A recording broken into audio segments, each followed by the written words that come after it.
Lord, please bless my family always.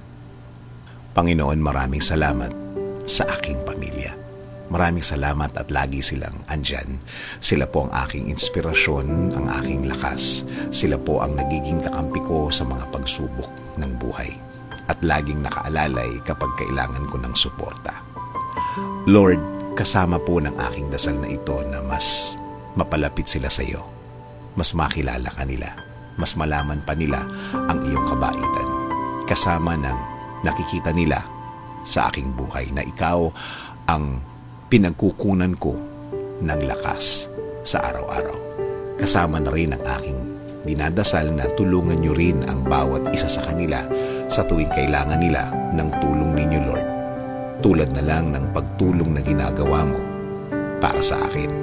Every time na kailangan ko po ng tulong niyo. Palagi niyo silang samahan at protektahan sa lahat ng oras. Alam ko po na napakadelikado na sa labas at kailangan nila ng proteksyon ninyo sa mga buhay nila kasama na ang kani-kanilang mga trabaho. Ikaw, Panginoon, ang nakakaalam ng lahat ng kanilang pinagdadaanan. Alam mo kung anong mga pagsubok ang dumadating sa kanila. At alam ko, Lord, na ikaw lang ang makakatulong at makakasuporta sa kanila dahil alam mo ang kani-kanilang mga buhay. Bigyan mo sila ng talino para kanilang magamit sa tuwing may dalahin sila sa kani-kanilang mga buhay. I-remind mo sa kanila na ikaw lang ang panggagalingan ng mga bagay na ito. Mga tulong na ikaw lang ang makaka-provide. Tulungan niyo rin po ang pamilya kong may pinagdadaanan sa kani-kanilang araw.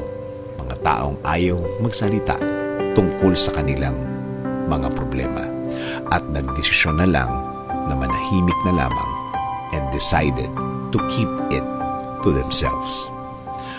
Panginoon, alagaan niyo po ang lahat ng magulang, kapatid at lahat ng miyembro ng pamilyang Pilipino. Patuloy niyo kaming ilayo sa lahat ng uri ng sakit. Ilayo niyo po kami sa lahat ng uri na masama. Manatili po sana ang inyong peace sa aming mga puso at isipan. Patuloy niyo pong i-guide ang aking buhay. Bigyan niyo po palagi ng direksyon ng aking araw-araw at ng buong pamilya. Patawarin niyo po kami sa lahat ng aming kasalanan sa inyo, Panginoon. In Jesus' name we pray. Amen. Sabi nga sa Colossians 3:13, bear with each other and forgive one another if any of you has a grievance against someone.